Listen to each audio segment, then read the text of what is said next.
Damaris Trask saw the light before she saw the house, and she had been warned about the light for the whole of the last stage, so that when it came up out of the dark headland at last, one steady point of gold above a mile of black water, burning where nothing else in that country burned, she felt she was already acquainted with it, the way one is acquainted with a man's bad name before one is introduced to the man. "There," said the postboy over his shoulder, in the tone of a person pointing out a gibbet. "Cranmere Head. That's the Wrecker's Light, that is." It was the 6th time somebody had said it to her in 2 days. At Alnwick it had been the landlady. On the moor road it had been a carter who would not take his beasts past the turning after dark, and now the postboy, who had asked twice whether the lady was quite sure of her direction, as though a respectable young woman in a hired chaise might have got herself pointed at Cranmere by clerical error. Damaris looked at the light. It did not waver. Whatever else was true of it, it was very well kept, and she was 24, and had learned a long time ago that a thing which is well kept has somebody behind it who has decided to keep it, and that such a person is generally worth more attention than his reputation. "Why the Wreckers?" she said. The boy was glad to be asked. "Shows a false light, don't he? In a blow. So the ships take it for the Longstone and stand in for the Channel and strike on the scars, and then it's all his by the old right, timber, cargo. The poor souls rings off their fingers, whatever the sea don't keep. Got his own face burned black in a fight over the plunder the night the Marigold went down, they say. 14 year gone that, and the light's not been dark a night since." He said it with relish, and then, remembering, with a nervous sidelong civility, "Begging your pardon, miss, being as you're going up." "I am going up to be married to him," said Damaris, "so you need not beg my pardon. I would rather know what is said." That silenced him, which she had intended. She turned back to the window and watched the light, and thought, with the particular dry clarity that had been her only reliable companion for some years now, 14 years, and the light on Cranmere Head has never once gone dark. It struck her as a curious thing for a monster to trouble to do. A monster who lured ships would want his light dark most nights, and false on the bad ones. A light that burned every night, steady in fair weather when no ship needed it and no wreck could come of it, was not a lure. It was a habit, or a penance, or a promise, and none of the three fitted the story the boy had told with such enjoyment. She filed the discrepancy away, because filing things away was what she did, and had always done, in the long rooms of other people's houses where the important conversations happened without her. It was her mother who had arranged the marriage, and her mother who had never once, in the fortnight of arranging it, looked her in the face. The offer had come through a man of business, a Mr. Yeo, the Duke of Cranmere's steward, a spare grey Northumbrian, who had put an advertisement of all things into the discreet columns where such things go. A gentleman of the first rank desired to contract a marriage with a gentlewoman of sense and quiet habit, no beauty required, no fortune expected, discretion valued above all other qualities. Damaris had not been meant to see it. She had seen it, because she was the one who read the newspapers to her mother's failing eyes, and had read that very paragraph aloud without knowing it was her own future she was pronouncing, and had noticed her mother go still in the way a cat goes still. No beauty required. That was the phrase that had done it. In the Trask household, where the whole economy of hope was staked on Sophie's face, a duke who required no beauty was a duke who could be sold the daughter whose face had never been of any use to anybody. For that was the plain arithmetic of it, and Damaris had done the sum herself before her mother could do it for her. Sophie was 19 and lovely, and had that spring very nearly secured Lord Guy's, a viscount, 40, gouty, rich, and as nervous of any breath of oddity in a connection as such men always are. And there was an oddity in the Trask connection, and the oddity was Damaris, 24, unmarried, too clever by half, the daughter who read the tide tables her dead father had left, and corrected the vicar on his Greek, and had once, famously, told Lady Courbet to her face that her charity was very fine, but her rents were higher than the Duke of Northumberland's. A viscount does not like a sister-in-law who corrects people. Damaris, unmarried, was a stone in Sophie's shoe. Damaris, a duchess, 11 hard miles up a coast road nobody travelled, in a house nobody visited, married to a man nobody would ask her to bring to dinner, was a jewel in the family crown, and a stone removed at a single stroke. You will be a duchess, her mother had said, to the window, to the middle distance, to anywhere but her daughter's eyes. Think of that, I am thinking of it, Damaris had said. Did he ask for me? Or did he ask for a sensible woman of quiet habit and no beauty, and you sent me because I was the one you could spare? Her mother had not answered, which was an answer. Captain Josiah Trask, had he been living, would not have permitted it. But Captain Trask had been 11 years dead, a Trinity House pilot who knew every rock and race between Tyne and Tweed, and had drowned within sight of his own door, bringing a collier over the bar in a fog, doing the last careful thing of a careful life. He had taught his elder daughter the coast as another man might teach a son a trade, the set of the tides, the reading of a sky, the names of the lights, the mortal difference between the Longstone and a lantern hung to deceive. He had taught her, without meaning any such application of it, precisely the knowledge that was to save her life and another's before the winter was out. But he had died, and her mother had wept, and had then, being a practical woman, set about the business of the surviving faces, and Damaris's face had been found wanting, and so at the end of a grey November she was carried up the coast to be married to the wrecker of Cranmere, and her mother stood in the road and waved a handkerchief, and was, by evening, already the mother of a duchess, which improved Sophie's case with Lord Guy's remarkably. They were married 3 days after she came, in the cold little church at Scarmouth under the Head, by a curate who read the service very fast and did not once look up. Damaris had thought, on the road, that she would be afraid, and she found in the event that she was not, or not of the thing she had expected to fear. She had expected a brute. She stood at the rail in her grey travelling gown, no bride clothes had been thought worth the buying, and waited for the brute, and what came up the aisle at 10 minutes past the hour, alone, was not a brute at all.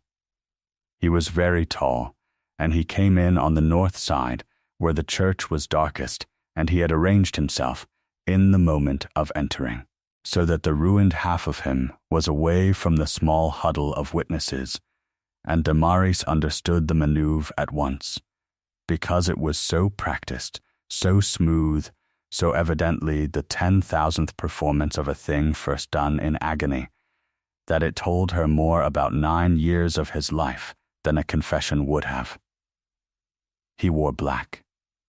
He wore one black glove on the right hand. The left side of his face, coming out of the shadow, was a hard, handsome ruin of a face that had been built for command and had had command burned half out of it, and the right side, which she saw only at the register when he was obliged to come into the candlelight to sign, was drawn and shining and remade, running from the cheekbone down under the cravat, with the small ear and the still whitened eye that did not travel with its fellow.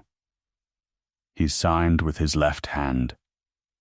She watched him lay the right flat to steady the book, and saw that it would not lie flat, that 2 fingers had drawn in toward the palm and stiffened there, a hand that had gripped something past the point where hands let go, and she watched him see her see it, and she did not look away, and she did not arrange her face into anything at all. That took some doing. She had a great deal of practice at not arranging her face, and she spent all of it, and did not regret it. "You may look," he said, very low, so that only she heard, the first words he ever spoke to her that were not the curate's words put into his mouth. Everyone does. It is quicker done at once. "I have been looking since you came in," said Damaris. "I looked at the whole of you. It is a great deal quicker if one does not save any of it up." His head turned a 1/4 inch toward her and stopped, as though it had come up against something.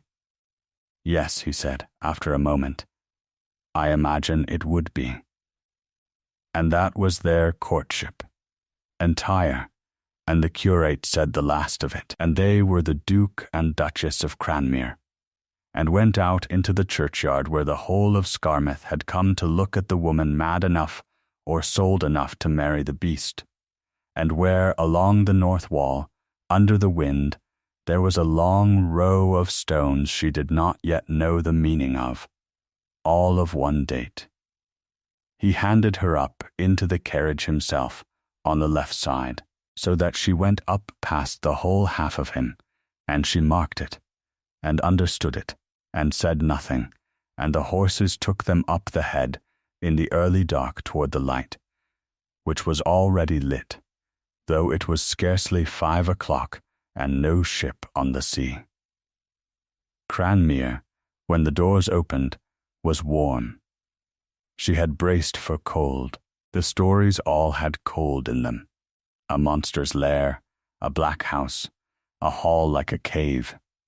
Instead, the great door came back on a wide stone hall with 2 fires burning and lamps up the stair, and a double row of servants, every one of them scrubbed and sober, and plainly turned out to see their new mistress, and at the head of them a housekeeper of about 60, with a good weathered face, who curtsied and said, "Your Grace, you'll be perished. There's tea in the small parlour, and a fire been in your room since noon." "Thank you," said Damaris, who had not been warm, in the sense that mattered, since her father died. "Mrs. Hesketh, Your Grace." Mrs. Hesketh, whose notion was the fire since noon. A small pause, the kind of pause a well-drilled house makes when a question comes at it from an unexpected quarter. "His Grace gave the order, Your Grace," said Mrs. Hesketh, and then, because Damaris went on looking at her pleasantly, and did not fill the silence, added, against what was plainly her training, "He gave a deal of orders about your rooms. More than I've known him give about anything but the light." "The light," said Damaris. "You'll have seen it coming up." Mrs. Hesketh's face did something careful. "We don't speak of the light, Your Grace, if you'll forgive me. It's His Grace's own." Damaris said no more about it that night. But she stood a while at the tall seaward window of her warm room before she slept, with the fire behind her and the black glass in front, and watched the beam of it lie out steady across the water, and counted, out of her father's old habit, the seconds of its burning, for a good light tells you what it is by its keeping, and this one burned fixed and unwinking. No flash, No eclipse. A fixed light, the plainest and most expensive kind, the kind that says to every master beating up that coast in the dark, "Here is the danger, and here am I, and I will not move, and I will not go out." 14 years, she thought, and it has never once gone dark. And a monster who wished men dead would never in this world have paid for such a thing. She went down the next morning, meaning to have it out with him, and found that having anything out with the Duke of Cranmere was to be a slower business than she was used to. He was in the library, which faced away from the sea, north into the hill, the one room in that house the light never touched. She noticed that, later, and made something of it. He rose when she came in. He had put the lamp on the far side of the table, on his left, so that it lit her chair and left his own in shadow, and he stood behind his chair with the ruined hand out of sight. And Damaris, taking all this in, thought, "He has arranged this room like a stage, and he has been arranging it since before I woke, and he is more afraid of this half hour than I am." "Sit, if you please," she said. "I find I cannot talk to a man who is standing in order to be got rid of quickly." He sat. It seemed to cost him something, as though sitting were a concession he had not made to anyone in a long time. "There are things to be said," he began, "and I would rather say them plainly than have you gather them wrong. This is not a marriage of the ordinary kind. You will have understood that. I understood it before I came. My mother did not send me here to be loved. No, a muscle moved in the whole side of his jaw. You have £5,000 a year, settled, in your own name, from yesterday. Not an allowance settled. It is yours if I die. It is yours if you leave me. It is yours if you take the next mail south and never write. Mr. Yeo has the deeds. You will sign nothing until a man of your own choosing has read them, and if you have no man of business, you will have one by Friday, and I will not pay him, so that you may be sure he is yours." "That is very handsome," said Damaris. "It is nearly enough to make a woman wonder what she is being paid for." He was silent. "Your Grace," she said, "I did not marry a fortune. I have not got the temperament to marry a fortune. I keep wanting to know how the fortune was come by. Your steward advertised for a wife of sense and quiet habit and no beauty, and valued discretion above every other thing, and my mother read that and thought of me. Now, a man who wants to be let alone does not marry at all. He has only to go on as he is. You have managed it 14 years. A man who wants a wife wants a particular wife. So I will ask you the one thing, and then I will leave you your library and your silence. And you may lie to me if you choose, but I shall know. What did you send for a wife to do?" He looked at her a long moment across the lamp. The sound one of his eyes moved over her face. The still one did not. And she saw him decide something, saw the exact instant of it. A man stepping off a known path into a dark one, though she did not learn until much later what the decision had been, nor how large. "To run my house," he said, "to sit at the foot of my table when I am obliged to have men to it. To be seen. A duke who lives as I live becomes in time a subject of concern to his relations. A wife is a great steadiness in the eyes of the world. That is what I sent for. A steadiness." He paused. "I did not send for a woman who reads advertisements meant for other eyes and does sums in a carriage. I own I had hoped for someone who would ask fewer questions." "Then you have been cheated," said Damaris, "and I am sorry for it, but not very. You will find I am worth more than the model you ordered, though I grant you I am harder to store." And there, for the first time, she saw it. The thing she came in the following months to hunt for, the way another woman might hunt for a lover's smile. a small movement at the unspoiled corner of his mouth, gone almost before it came. The ghost or the ancestor of a laugh, in a face that had plainly not been asked to make one in a very long time. She learned the house in a week, and by the end of the week she had stopped being frightened and begun to be attended to, which was a stranger sensation by far. For the house arranged itself around her. Nobody announced that it was doing so. It simply, silently, in the night, found her level, the way water does. Her chair at breakfast, which the first morning stood in the draught from the passage, stood the second morning out of it. The seaward parlour, which had been shut, was opened and aired and given her, because she had said once to Mrs. Hesketh that she could not be easy in a room that did not face the water, a thing she had not known about herself until she said it, having been her father's daughter, and unable to trust a house that turned its back on the sea.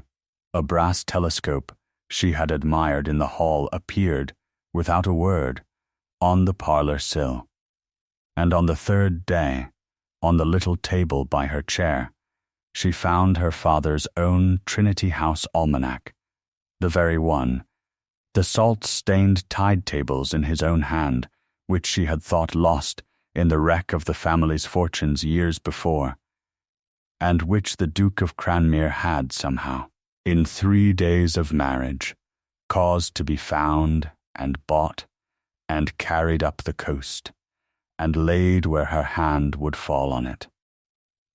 Nobody told her he had done it.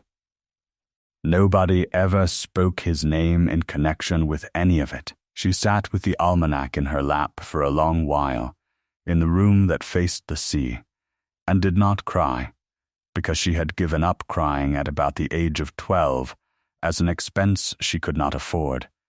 But she came very near it, out of a pure and complicated anger, because it had taken being sold to a monster to discover what it was to be observed by somebody who wished her well. And there were smaller things than the almanac that she was not meant to catch and caught. The stair from the hall had a loose rail she had put her hand to the first night and felt give. On the third day it was firm, and the joiner, when she asked, said he had had word to see to it particular, on account of her Grace having touched it. A foolish novel she had left face down in the parlour, half ashamed of it, was there next morning with a slip of paper laid in to mark her place, though she had set no mark, so that some hand had noted the very page she reached, and would not suffer her to lose it. The great rough deerhound that had startled her once in the yard was gone from the yard thereafter, and kept to the stables, and no word said. She was being read closely, and by the one person in that house who could no longer read a page, and it undid her more than any speech could have, because it was done in the single language she had been fluent in her whole life, and never once been addressed in, the language of the small unspoken alteration. The chair moved out of the draught, the thing noticed and quietly set right. Mrs. Hesketh, she said that evening. Why does he not dine with me? The housekeeper's hands paused over the linen. He dines alone, Your Grace. He has for years. He dined with the Marleys last Tuesday, I heard the carriage. Men to dinner. He sat at the head of his own table with 4 gentlemen. But he will not sit with me. That's, Your Grace, that's his to say, not mine. Everything in this house is his to say and nobody's to answer, said Damaris, without heat. I am only observing that a man who will dine before 4 strangers and not before his wife is a man who is more comfortable being looked at by people who do not love him. I find that interesting. That is all. You need not carry it to him. But she thought Mrs. Hesketh did carry it, in some form, for the next night a place was laid for her at the foot of the long table, and the Duke came, and sat at the head with the branch of candles set. She saw it, she saw the whole staging of it, set to his left, always to his left, so that the light fell on the good side and the ruin stayed in shadow, and they ate the length of a polished mahogany acre apart, and said perhaps a dozen sentences, and it was, she thought afterward, the strangest courtship in England. Two people at the far ends of a table lit like a stage, each performing composure for the other across a distance neither would name. It was at that dinner that she first saw him unable to see. It was nothing, a salt cellar, set by the footmen a little wide of where it had stood the night before. The Duke reached for it, and his hand went to the old place, the remembered place, and closed on air, and there was the smallest check, a half-second, a stillness, and then he found it, and salted his plate, and went on, and no one at that table appeared to have marked it, but Damaris, who marked everything, and who sat very still at the foot of the table with her father's whole trade waking up in her. For a man who reaches for the remembered place, and not the seen one, is a man steering by his chart because he can no longer see the coast. She said nothing. But she began, from that night, to watch him differently, not as a woman studies a husband, but as a pilot studies a sky that is going to turn. She went down to Scarmouth on the second Sunday, on foot, alone, because she had discovered long ago that the surest way to be told the truth about a place is to arrive in it without a carriage, and Scarmouth told her a good deal, though not in words at first.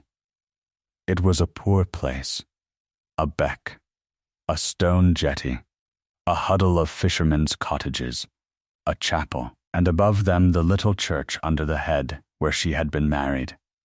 She went into the churchyard, and along the north wall where the wind came off the sea unbroken, and found again the long row of stones she had passed on her wedding day without leave to read, and now she read them. They were all of one date, the 2nd of January 1804. There were 19 of them, and some had 2 names and some had 3, and one had no name at all but only the words "a child of this ship," that the sea gave not back enough of to be sure of, and every stone, at its foot, bore the same short line, cut deep and paid for, of the wreck of the Marigold, whom this coast could not save, not whom the Duke could not save, whom this coast could not save. He had taken the guilt of it onto the whole shore and off his own name, and paid to have it cut in stone, and then could not bring himself to come and stand before it. Damaris stood before it a long time in the wind. "You'll be her Grace," said a voice behind her, and she turned, and there was an old woman in a widow's cap, with a face like a walnut, and hands like a man's, come out of the nearest cottage to look at the lady standing bare-headed among the marigold stones.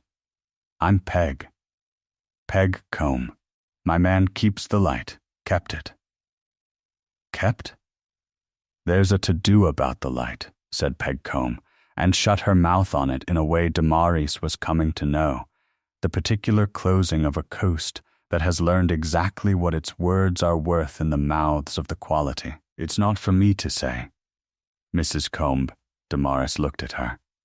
"The county tells me my husband hung a false light and lured this ship onto the scars, and got his face in a brawl over the plunder. There is a man at Alnwick, I am told, who sells a printed book of it at 6pence a copy, and another who rows strangers out in the summer to see where she struck. You buried these people. You were here. If it is true, I am the last soul in England who ought to be kept from it, for I have gone and married the man who did it." Peg Combe looked at her a long moment, with the frank, exhausted, unsentimental attention Damaris had never once had in her life from anybody of her own rank. "We don't say that here," she said at last. "Up the country they say it. Not in Scarmouth. There's not a door in this village would say it." "Why not?" "Because we were here," said Pegcombe, "and they weren't. That's the whole of it, Your Grace. We were on the shingle that night with the ropes, and we saw who went down into the water when no man living could have made us go, and we saw who was carried up out of it, burned to the bone, and the woman he carried is living yet, over at Craster, with 3 bairns of her own that wouldn't be here if he'd stopped for his face. Them as were here don't buy 6-penny books. It's them as weren't." She tipped her chin up at the head, where the tower stood black against the running sky. "You ask me why the light's never dark of a night? You've gone and married it. Away up some evening and see for yourself whose hand it is that lights it. Then you'll know what we know. And you'll do as we do, which is hold your tongue and let the country keep its monster, for the monster keeps the light, and a saint might not, and it's the keeping we care for down here, not the name they call him while he does it." And she went back into her cottage and shut the door, and would say no more. And Damaris walked back up the head in the early dark, with a very great deal to think about, and the light came on above her as she climbed, gold and steady and unwinking, lit.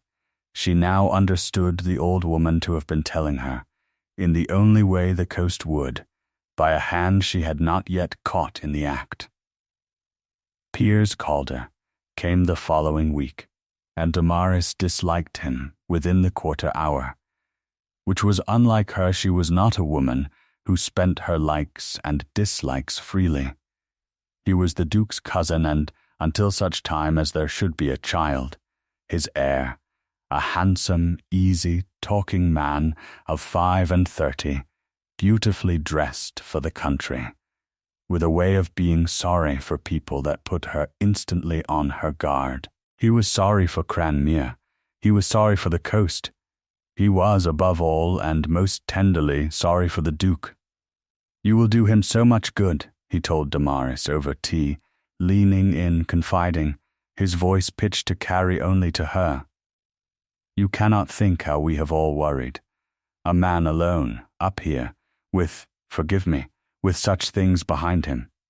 The fire, the dreadful business of the ship, and now, I fear, worse than the fire." He let a small silence do its work. "You will have noticed, I dare say, being his wife, that he is not quite himself, that he does not always seem to know where he is, that he keeps to the dark, that he will suffer no one on the head at night, and no inquiry into the light and the money that goes into it, which I promise you, cousin, is a very great deal of money, going out into the sea every night, for no reason a sane man could give you." He sat back. "I say nothing. I only say that those of us who love him have begun to ask ourselves, what is our duty? To him, and to the name. And what have you concluded is your duty?" said Damaris. "Only to watch," said Piers Calder, and smiled, "and to be ready." For his sake, she understood him then, entire, in one cold rush, understood the shape of the thing before she had a single one of its parts, and she set down her cup with a steady hand and gave him back a face with nothing in it, because she had learned in her mother's house that the most dangerous thing you can show a schemer is that you have seen the scheme. "How good of you," she said. "He is fortunate in his relations." But that night she did not go to her warm seaward room.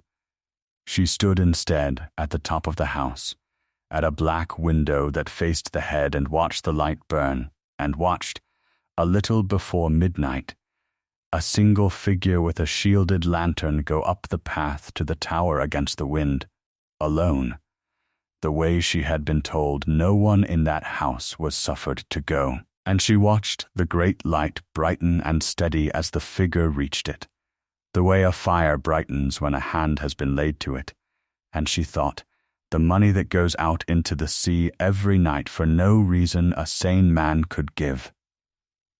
And she began at last to be afraid, not of her husband, but for him. She chose a foul night to follow him, on purpose, because a foul night was when the thing mattered, and when he would be least able to hear her on the path. It had come on to blow hard out of the northeast, a real December gale making up, the sea going over the scars in white water she could hear from the house like a train of artillery. And at 11 the Duke of Cranmere went out of a side door in an oilskin with a shielded lantern, and Damaris went after him in her father's old boat cloak, which she had kept through everything, and which smelled still faintly of tar and of him. The path went up the spine of the head to the old sea tower, a squat stone drum, older than the house, a beacon since Armada times, and she climbed it in the dark with the wind trying to take her off it into the water, and came up at last, soaked, into the little chamber at the top, and stopped in the low doorway, and looked at what 14 years of a county's slander had been built to hide. The beast of Cranmere was on his knees at the light. The lamp was a great argand burner behind a mirror of polished copper as tall as a man, the reflector cupped around it like a hand around a candle, throwing the whole gathered flame out to sea in one unwavering road of gold, and the Duke knelt before it with his coat off and his ruined right hand bare, and he was trimming the wick, feeling for it, she saw, feeling along the burner with the pads of his scarred fingers, his face turned not toward the flame, but away from it, toward the dark, his eyes shut, trimming a wick he could not see by a touch he had taught himself in place of sight, so that the light he tended for the whole coast he could no longer himself look at. "You should not be here," he said without turning. He had heard her after all, or felt the change in the air. "No one comes here." "I know," said Damaris. "That is why I came. Go down. The path is bad in this. I came up it. I can go down it." She did not go down it. She came instead into the small, hot, bright chamber, and shut the storm out behind her, and stood with her back to the door, and said the thing she had come 3 weeks and 1 gale to say. "You are blind." The scarred hand went still on the burner. "Not wholly," she said, more gently than she had meant to, because kneeling there in the light he could not see he looked, for the first time since she had met him, not like a duke and not like a beast, but only like a man doing a hard thing alone in the dark, which was a sight she knew from the inside. Not yet. But it is going. The right eye is gone. That has been gone since the fire. And now the left. That is why you reach for the remembered place and not the seen one. That is why the candles must be on the good side, not to hide the ruin. You have long stopped caring who sees the ruin. It is because the good side is the side the eye is failing on, and you must have every scrap of the light you have left. That is why you will dine before strangers, who will not mark a fumble, and not before me, who would. That is why no one is suffered on the head at night. Not to guard a wrecker's secret, to guard this one. She drew a breath. You are the keeper of this light, and you are going blind. and you have told no one on this earth. Is that the sum of it?" He was a long time answering. The wind stood off from the tower and came back. The light burned. Below them the sea went on its slow murder against the scars. "My father kept it," he said at last, and his voice had gone rough in a new way, the way a voice goes when it is used, after long disuse, for the truth. And his father. There has been a Calder light on this head 200 years, since before there was a Trinity house to do it for us. It is not in the patents, it is not paid for, it is ours. We light it, because if we do not, ships die on the scars. And they have died on the scars, in the years the light was let go, in scores. The marigold died on them. The scarred hand closed. The marigold died, because that winter the old man was dying, and the light was let go 3 nights for want of a keeper. And I was 20 and in London being fitted for my coming dignity, and on the 4th night she came in trusting the head to be lit, as the head had been lit for 200 years, and it was dark, and she struck. I was not here. I have never in my life been able to say to anyone what I have just said to you, that they call me the wrecker, and I was not even here. That the only true thing in the whole black story is that a ship died for want of my light, and it is true, and it is mine, and it is not the sin they hang on me, it is a worse one, because it is real. You went into the water for them, said Damaris. It was not a question. She had done the sum, she did it now aloud, because he had never had it done aloud, and a thing carried alone in the dark for 14 years wants, more than absolution, a witness. You came back the next day and found your light had let a ship die, and you went down the head into the surf after them. And you were burned bringing them out, not fighting over plunder, bringing them out. The burns are on the front of you. On your hands they are the burns of a man reaching into fire, not running from it, and you saved some, and you could not save all.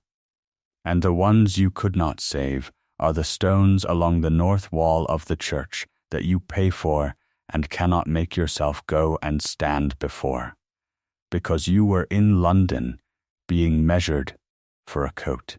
And ever since, every night of your life, fair or foul, needed or not, you have lit this light with your own hands, and now your hands are all you have to light it with, because your eyes are going, and you have let the whole county call you a monster who lures ships to their death, rather than let one living soul know that the Duke of Cranmere can no longer see the sea he is guarding, because, and here she stopped, because the last piece had just come down into place, cold and complete, and it was the worst piece, and it had a face, and the face was Piers Calder's. Because the day it is known that you are blind, your cousin has you declared a lunatic, and takes the light away.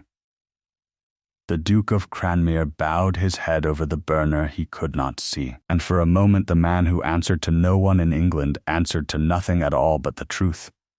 Yes, he said, that is the sum of it, to the last farthing.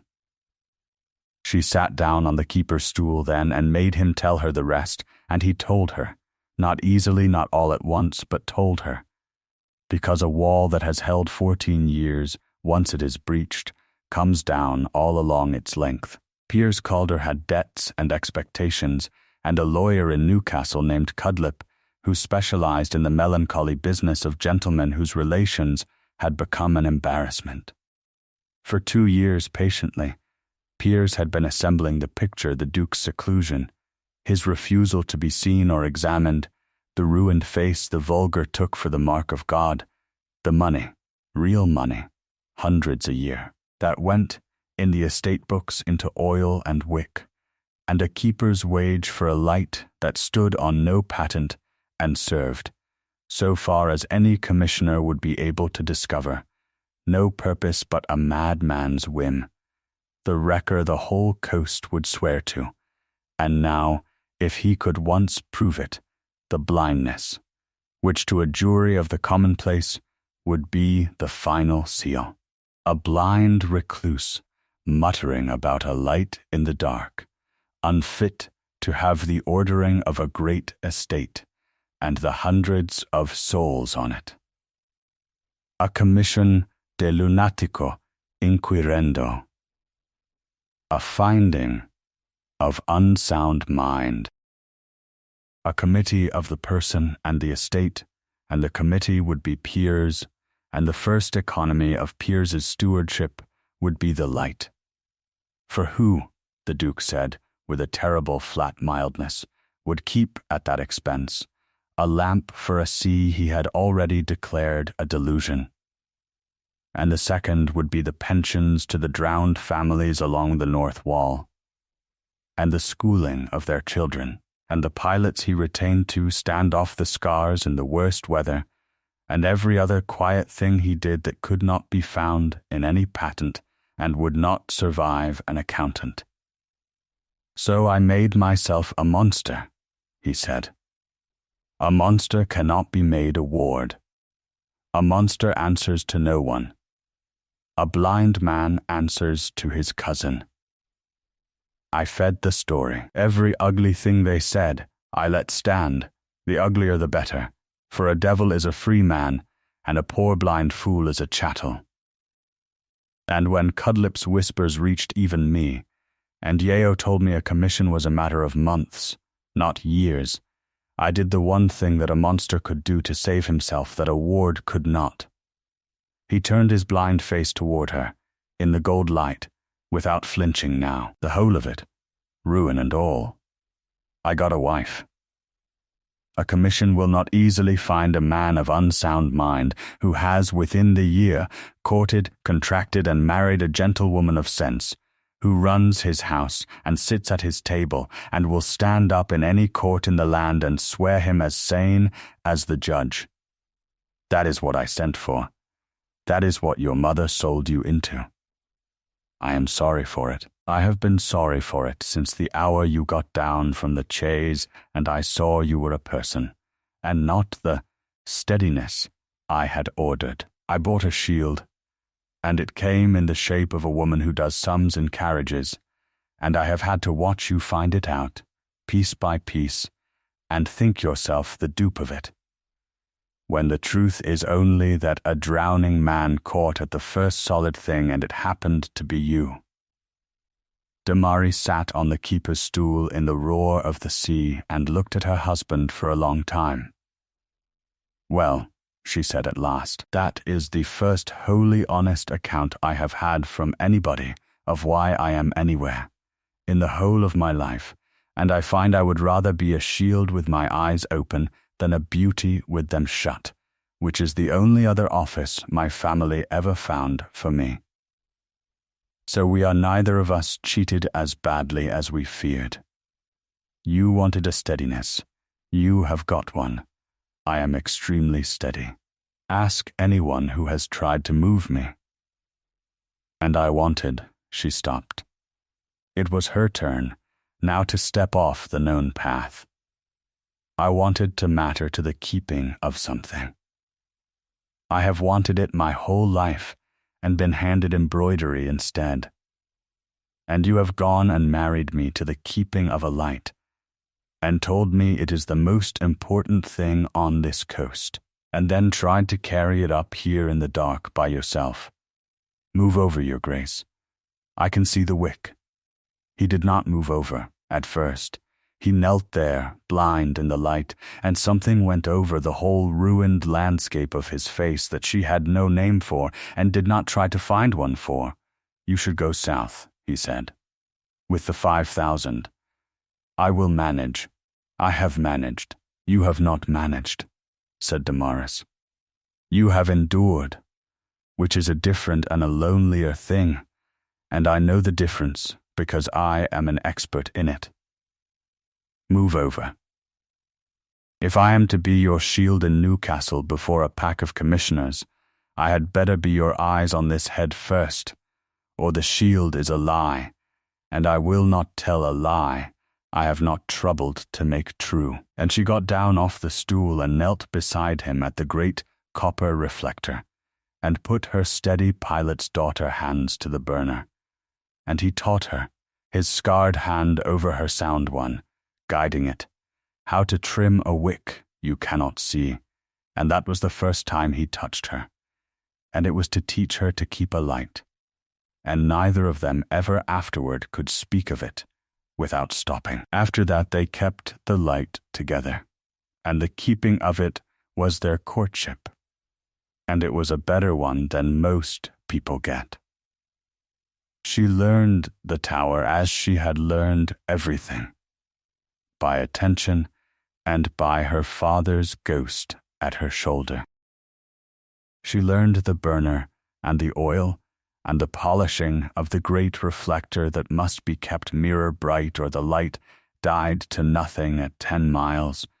She learned to read the glass and the wind, and to know, an hour before it came, which nights would be the killing nights when a light was a matter of lives, and on those nights, and on the fair ones too, they went up the head together, the blind duke and his souled duchess, and she was his eyes and he was her long knowledge, and between them the light on Cranmere Head burned, as it had burned 200 years, and no ship died. And in the small hot chamber, over the lamp, in the long watches, they talked, because there is a particular truth-telling that comes to two people who are awake together in the dark, while the rest of the world sleeps, keeping a thing alive between them.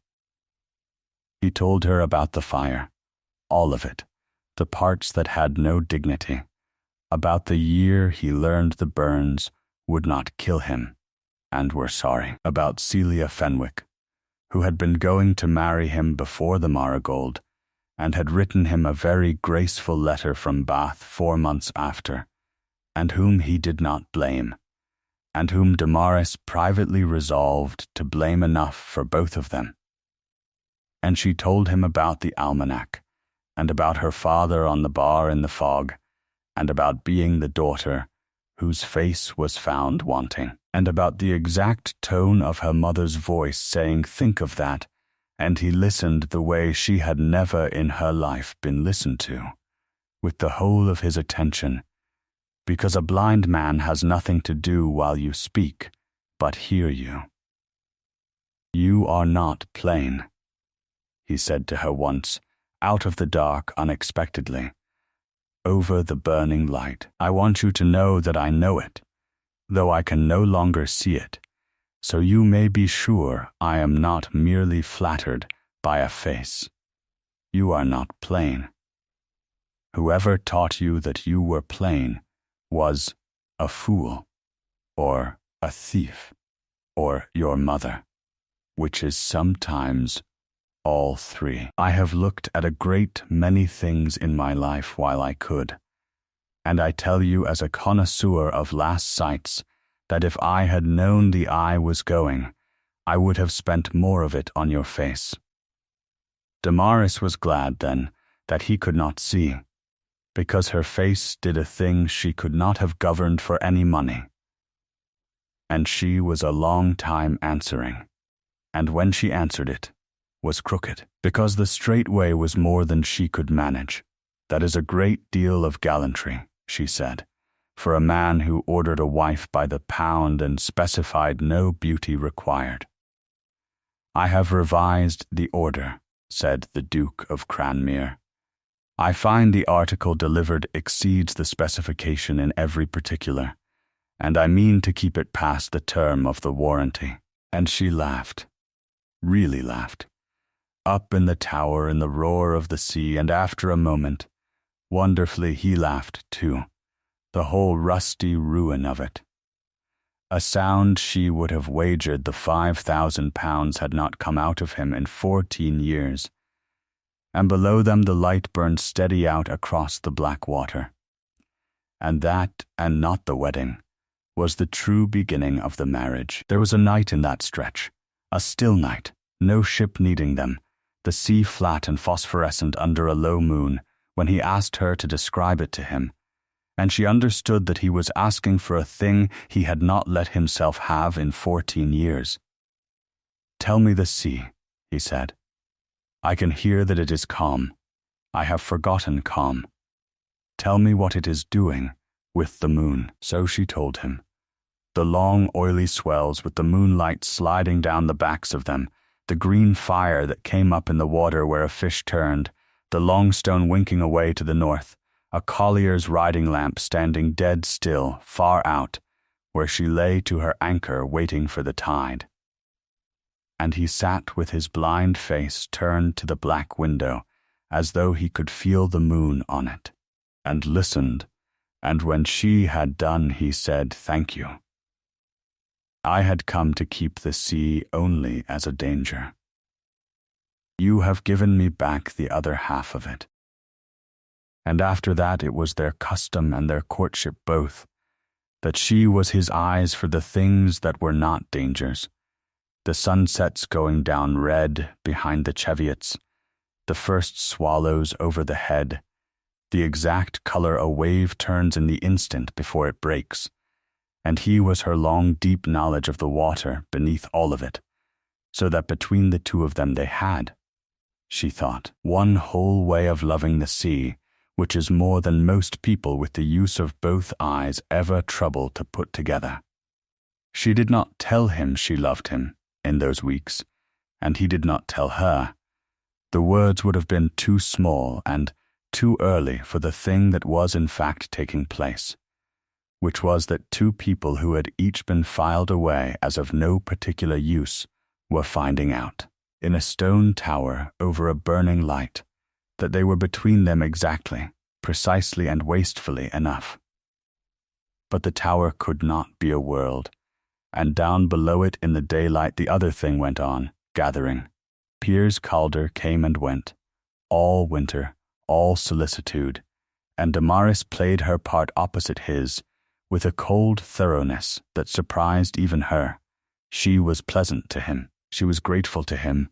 She let him believe her a foolish, grateful bride glad of a clever cousin's countenance, and all the while she counted his moves and copied his letters where she could, and sent, through Mr. Yeo, for a man of business of her own, a dry, sharp old attorney of her father's acquaintance named Prothero, who came up the coast and read the settlements and then, at Damaris's asking, began very quietly to read Piers Calder instead. It was Prothero who brought the shape of the danger into the light. Cudlip, the Newcastle lawyer, had the commission all but drawn. Piers had his witnesses, 2 dismissed servants with grievances, a physician who had never examined the Duke, but would swear to his notorious seclusion and disorder, the whole populous chorus of the coast, who would swear to the wrecker and the false light, and the money poured into the sea.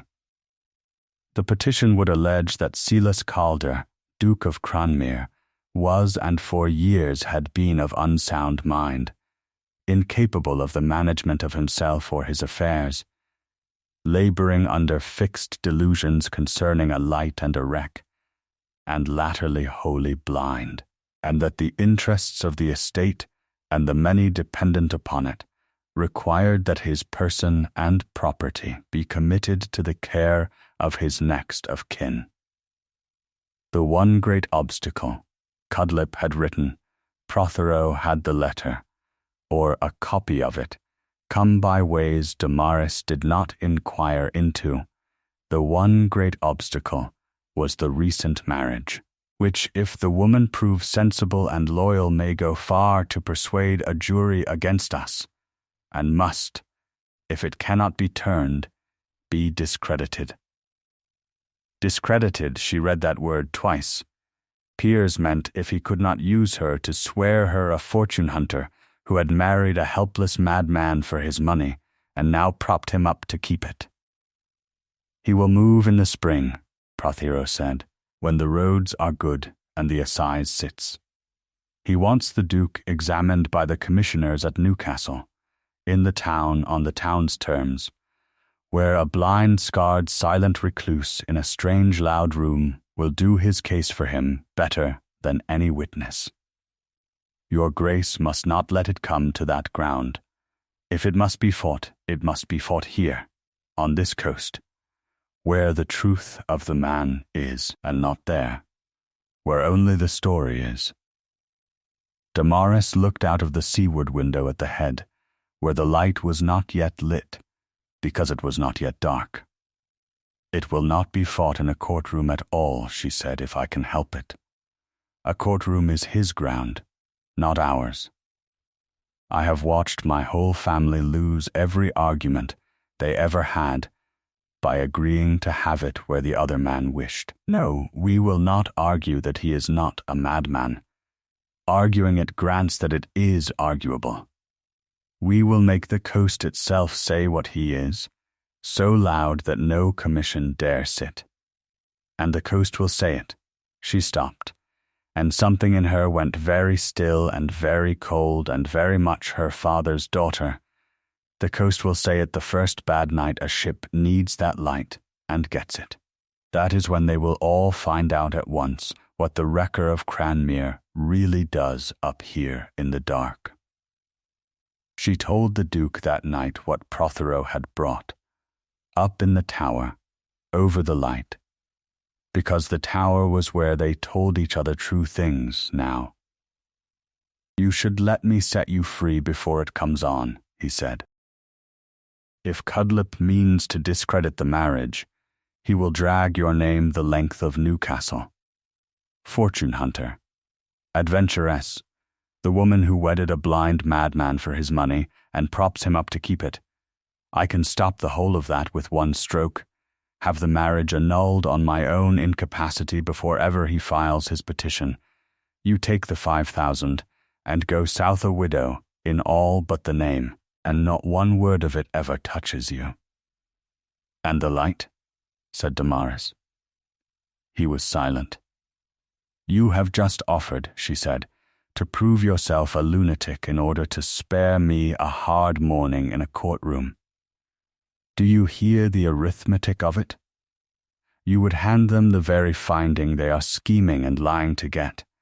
Hand it to them for nothing, freely, wrapped in ribbon, and the light would be Piers's by Michaelmas, and the pensions along the north wall with it, and the school, and the pilots who stand off the scars in the worst of it, and every soul on this coast would pay for the rest of their natural lives, so that I need not be called an adventuress by a paid attorney for the space of one morning.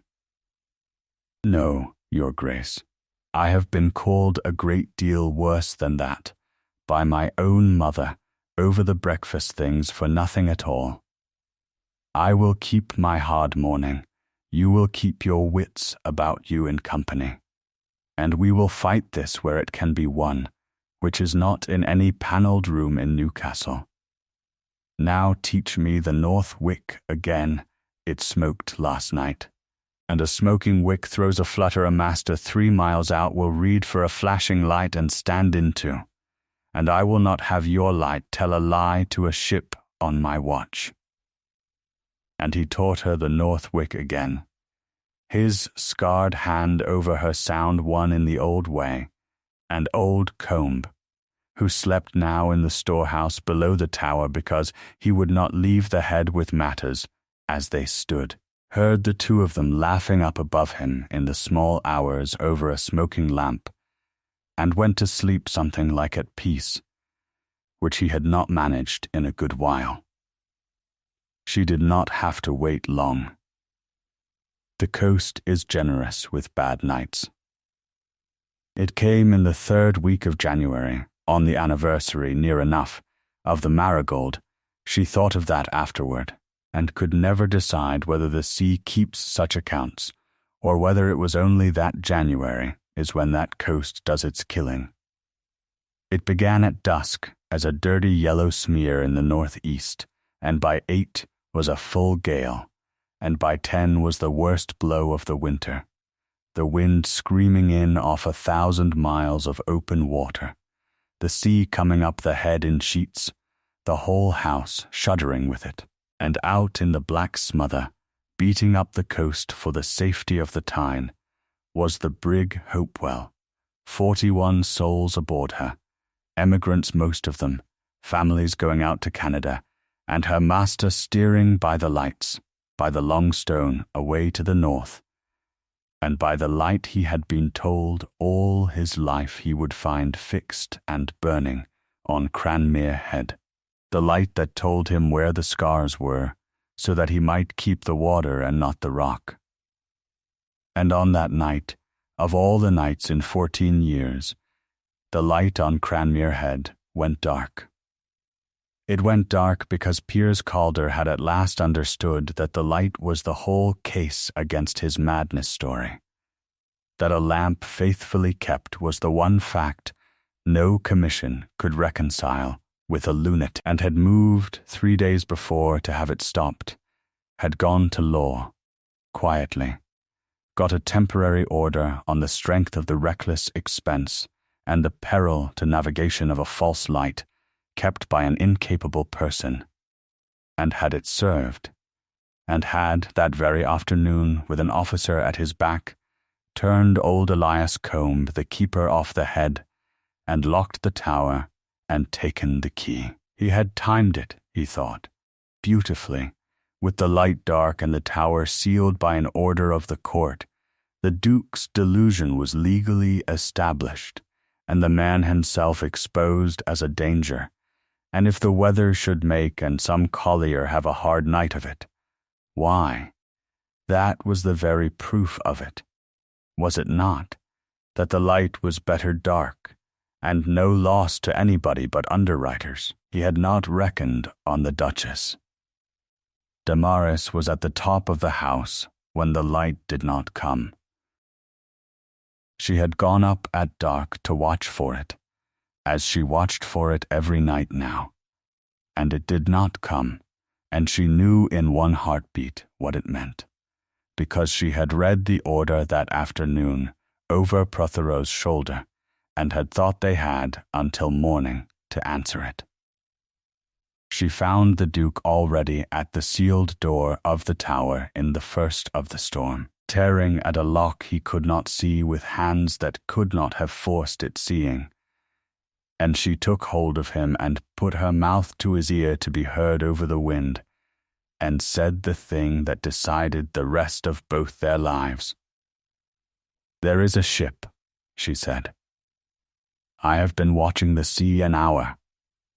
There is a brig working up under the head that has no business so close in, and she is close in because she is steering for a light that is not there, and if she holds that course another hour, she is on the scars. Silas, listen to me. We cannot open this door.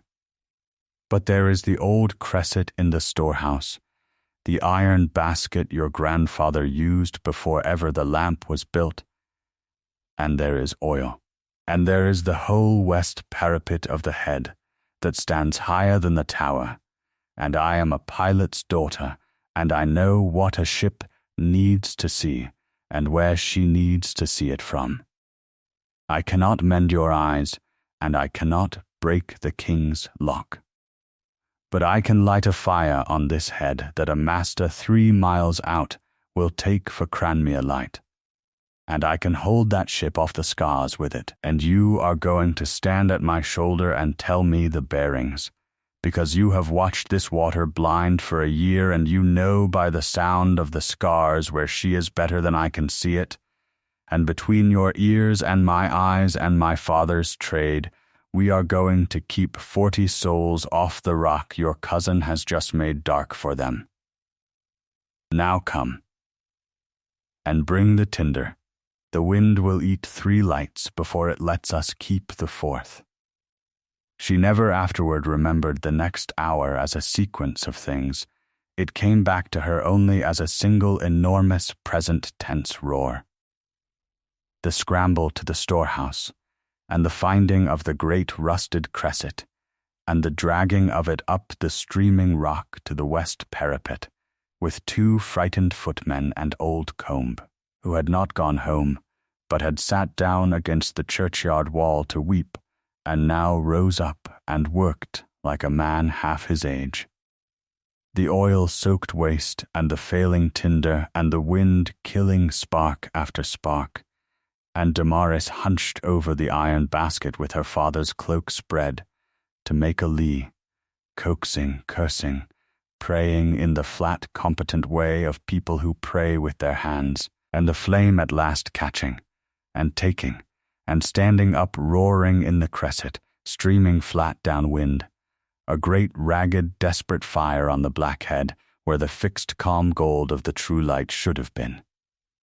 And the Duke of Cranmere, blind, drenched, standing at the very edge of the drop with the sea exploding below him and his ruined face full into the storm, listening to the scars, to the particular note the sea made on them, a note he had learned in a year of dark watches, until he could hear the rock the way a bat hears a wall, and calling the bearings to her over the wind in a voice she had to lean into the gale to catch.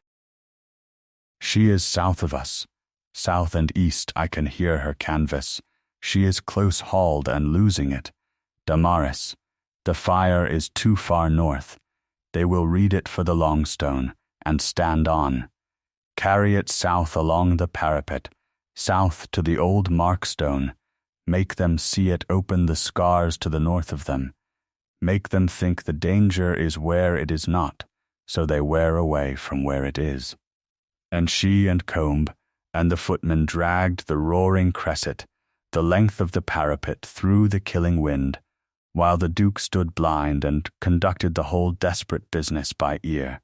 And out in the dark the master of the Hopewell, who had been about to strike, saw a light break out suddenly high on Cranmere Head, where Cranmere light should be, and could not read it steady. And in his doubt did the one saving thing, put his helm up, and wore his ship away from the broken water he could suddenly, in the new glare half see ahead of him, and the Hopewell heeled and clawed, and came round and stood off the scars by less than the length of herself, and went by, and was gone north into the dark toward the Tyne, and the morning and Canada, 41 souls, not one of them ever to know, until years after, whose fire it was that had turned them, or that it had been lit by a blind man's ears and a sold woman's hands on the night his own cousin put the true light out.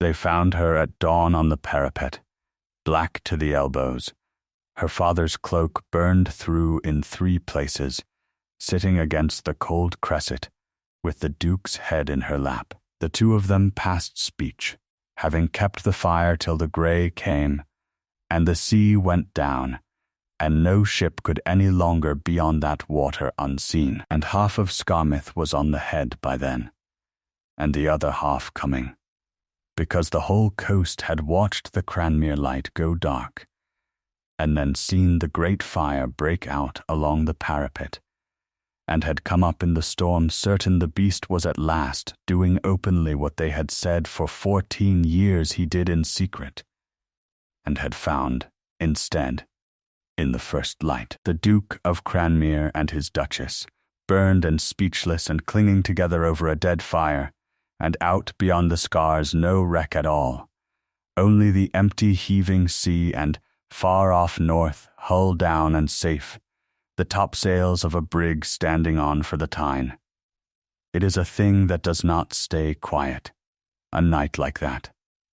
By the time Piers Calder's commission came on, and he was fool enough, or far enough committed, to bring it on 3 weeks later, at Newcastle, before the commissioners in lunacy, the whole story had gone round the coast and up to London and into the newspapers, and it had gone round in the shape the truth had made, and not the shape he had paid for. The master of the Hopewell had written a letter, and the owners had written a letter, and the letters had been printed. The elder brethren of the Trinity House, who do not love an unpatented private light on principle, but love still less a peer of the realm slandered as a wrecker when he has been keeping a coast safe at his own charge for 14 years without a farthing of public money, had sent 2 of their number north to inquire, and the 2 had come to Cranmere, and had gone up the head, and had examined the great Argand light, and the 14 years of the keeper's log in the Duke's own hand, the writing degrading, page by page, year by year, from a young man's clear round hand into the great blind sprawling characters of a man setting down by feel what he could no longer see. Every entry the same, lit at dusk, extinguished at dawn, the wind, the weather.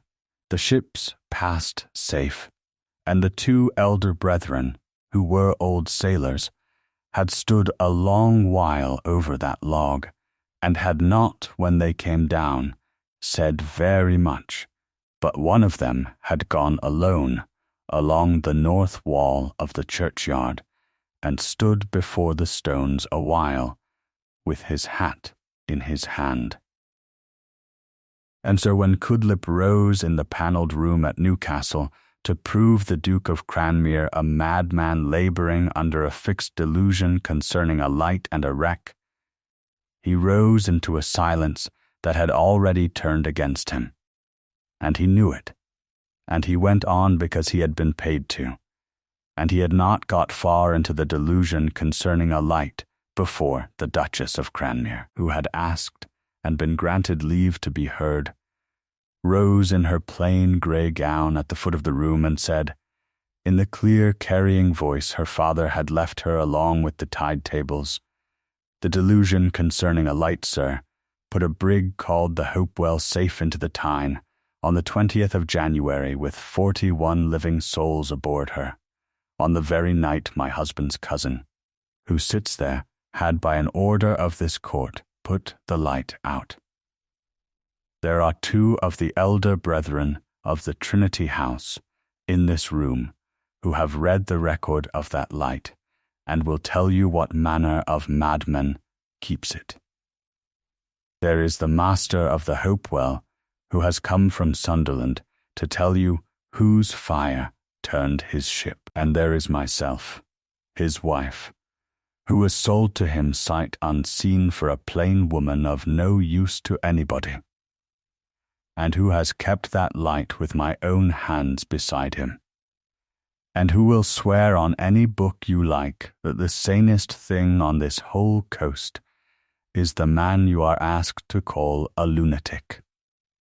And the maddest is the greed that has brought us all to this room. My husband cannot see, sirs, that is true, and it is all that is true of your petition. He cannot see the light. He has kept it blind for a year rather than let one ship die, and hidden his blindness only because he knew that the day it was known, this exact proceeding would take the light from the coast and give it to a man who would sell the oil. You are not asked today to find whether the Duke of Cranmere is mad. You are asked whether England will let a blind man go on saving lives, or take his light away and call it mercy. I should think very carefully, sirs, before I gave that second answer with the Hopewell's owners in the gallery and the newspapers at the door. The commission was dismissed before dinner. Piers Calder left Newcastle the same day, and the coast, and after a while the country, and Mr. Cudlip found that his practice among the embarrassed relations of the great fell off remarkably, the great having decided all at once that the thing had a bad smell to it. And the light on Cranmere Head, which had so nearly been the proof of a madness, was made instead the occasion of an honour. The Trinity House, having looked into the matter, did the handsome thing, and took the light into its own establishment, not to close it, but to keep it, openly, publicly, for ever. with a proper keeper and a proper wage, and the Duke of Cranmere's own name on the record, as the man who had maintained it at his private charge through 14 years when the nation would not, so that the thing he had done in the dark and been damned for was done now in the daylight and blessed for, which is the rarest reversal in this world and the one most worth the waiting for. Her mother wrote in the spring, the first letter in months, a long, warm, flowing letter, full of a mother's pride in a daughter's brilliant marriage, and of Sophie's wedding to Lord Guy's, which was fixed for June, and of how happy it would make dear Sophie, and all of them, if the Duke and Duchess of Cranmere could only be prevailed upon to come down for it, the connection being now so very much talked of, and so very greatly to everyone's credit. Damaris read it twice, standing at the seaward window, and then she did a sum, as she always did a sum, and the sum came out that her mother had heard the newspapers before she had heard her own heart, and had conceived a great love for the daughter at precisely the hour the daughter became an ornament. She wrote back 3 lines. She was very glad of Sophie's happiness. She and the Duke did not travel, his health being uncertain, and his light requiring him. She hoped the wedding would be everything the family had worked so long, and so single-mindedly, to secure. And she signed it Cranmere, which was the last time in her life she found she needed to say anything sharper to her mother than her own name. Now that her own name was the one the whole county most wished to be seen to know. He was blind before the summer. It went, the last of it, in the soft way the surgeon Pardoe had promised it would go, so that there was no single morning of darkness, but only a long dusk that deepened until one day Damaris understood, from something in the turn of his head, that he was navigating the room entirely by her voice and the fire and the feel of the floor, and had been for a week, and had not said, out of the old habit of not saying, and she took his ruined hand and put it against her cheek and said, "You need not steer by memory any more.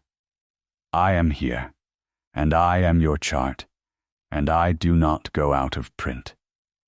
And he laughed, the good rusty laugh she had taught him, and did not have to pretend, any longer, before anyone, to be able to do a thing he could not do. They keep no more secrets, up at Cranmere. The house faces the sea now on every side.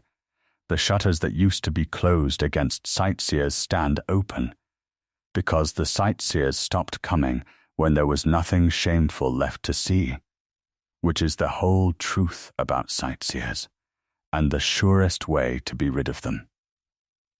The paid keeper lights the great light at dusk, and it burns for the coast as it always burned, fixed and steady and unafraid, and on fine evenings the Duke and Duchess of Cranmere walk up the head together, her arm through his, and stand at the tower while she tells him the sea, the ships passing, the set of the light on the water, the color of the sky going down behind the Cheviots, because he asked her once, gravely, to be his eyes for the sunsets, that being the one extravagance a blind man might reasonably ask of a wife who could see, and she has never yet refused him one. And on the last fine evening of that first year, standing at the tower with the new keeper's light throwing its steady road of gold across the darkening water, the Duke of Cranmere reached out with his scarred right hand and laid it flat against the warm glass of the great lantern, and held it there, and was still. "I cannot see it any more," he said. 14 years I lit it, and I cannot see it burn." "No," said Damaris.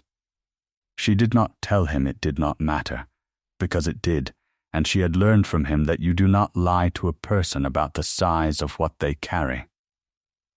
She put her own hand over his on the warm glass. Above the light, neither of them was any longer required to keep alone. But you can feel it, and it is lit, and we did not have to light it, and the whole coast keeps it now, and there is a brig somewhere out there on her way to Canada with 41 people who will teach their children your name without ever knowing it was yours. That is better than seeing it. I have looked at a great many things in my life, being able to, I promise you, my love, on my father's trade, to have made a light that other people keep is the best of all of them, and worth the whole of what it cost, and I would not give you blind at the foot of my table for any other man in England with the eyes of a hawk. The light burned.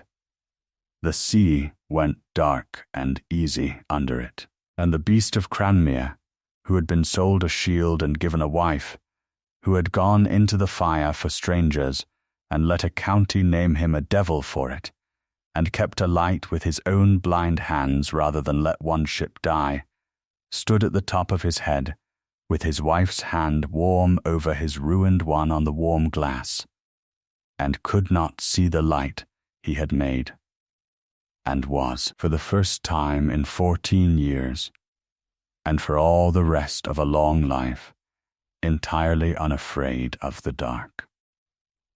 If you have listened all the way up here to the top of the head with us, stay a moment longer, and tell us in the comments the name of the coast you are listening from tonight, and whether, if the light had gone dark and there had been a ship, you would have climbed up into the storm and lit the fire yourself.